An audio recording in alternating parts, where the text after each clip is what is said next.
adik-adik, jumpa lagi dengan Kak Ayu, masih dalam pembahasan tentang teks eksposisi. Nah, kalian harus semangat dalam mempelajari unsur kebahasan dalam teks eksposisi, karena di video kali ini merupakan video terakhir dalam analisis unsur kebahasan teks eksposisi. Tepatnya adalah analisis gagasan pokok dan penjelas dalam teks eksposisi bahasa Indonesia. Nah, sebelum mulai menganalisis, tentu kita harus mengingat kembali apa itu pengertian dari gagasan pokok dan gagasan penjelas. Nah, jadi gagasan pokok nama lainnya adalah gagasan utama. Jadi mereka bisa disebutkan dalam beragam nama. Ada yang menyebutnya sebagai gagasan pokok, ada yang menyebutnya sebagai gagasan utama.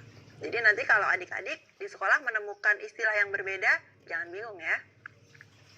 Jadi gagasan pokok merupakan ide yang menjadi dasar pengembangan sebuah paragraf. Nah, gagasan pokok atau utama ini tertuang dalam bentuk kalimat yang disebut dengan kalimat utama. Nah, selanjutnya, gagasan penjelas merupakan ide pendukung dari sebuah gagasan utama yang tertuang dalam kalimat penjelas. Nah, tapi letak kalimat utama dan kalimat penjelas ini bisa berbeda adik-adik. Untuk kalimat utama, dia ada yang terletak di bagian awal paragraf, di bagian akhir paragraf, atau di bagian campuran, ada di awal dan di akhir.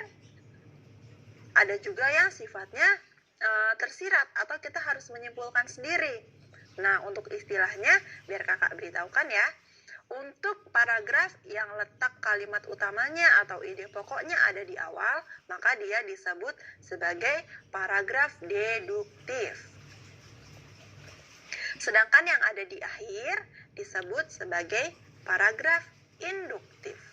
Nah, untuk istilah yang lainnya tidak ada, jadi kalian bisa langsung mengingat apakah dia campuran awal-akhir ataupun dia bersifat tersirat.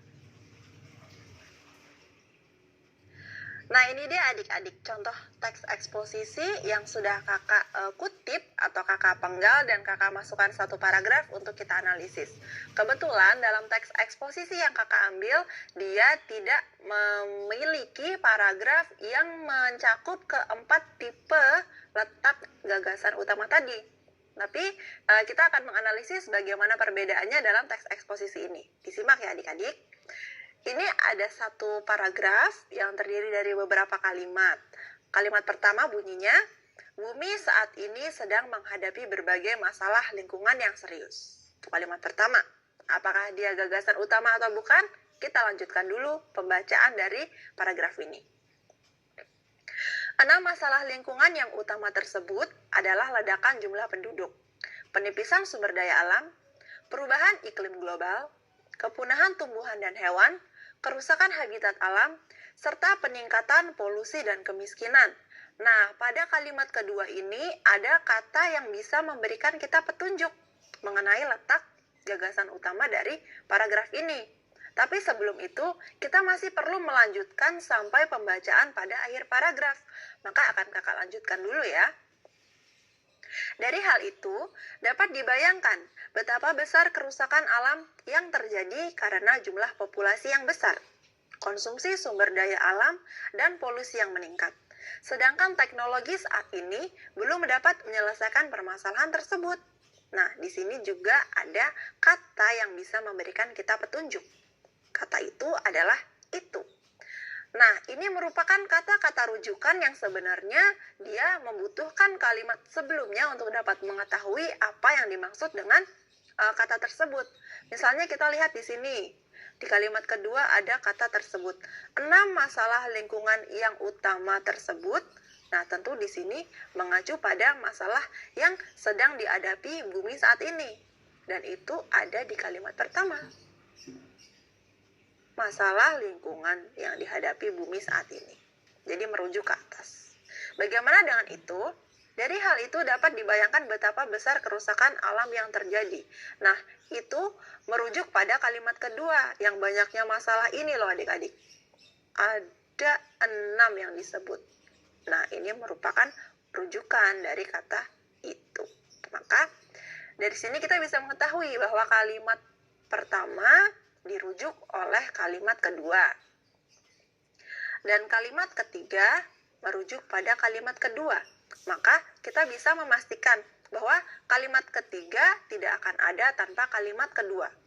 Kalimat kedua juga tidak akan ada tanpa kalimat pertama. Maka kita bisa mengetahui bahwa letak kalimat utama dalam paragraf ini ada di awal. Maka gagasan pokoknya juga ada di bagian awal. Dan paragraf ini disebut sebagai paragraf deduktif. Kita lanjutkan ke paragraf selanjutnya yang memiliki tipe berbeda dengan paragraf yang tadi sudah kita analisis. Nah, di sini paragrafnya tidak sepanjang yang tadi, jadi kakak akan coba membacakannya terlebih dahulu ya. Menurut tim ahli Pusat Penelitian dan Pengembangan Sumber Daya Air, penyebab utama banjir di Jakarta ialah pembangunan kota yang mengabaikan fungsi daerah resapan air dan tampungan air. Hal ini diperparah dengan saluran drainase kota yang tidak terencana dan tidak terawat, serta tumpukan sampah dan limbah di sungai.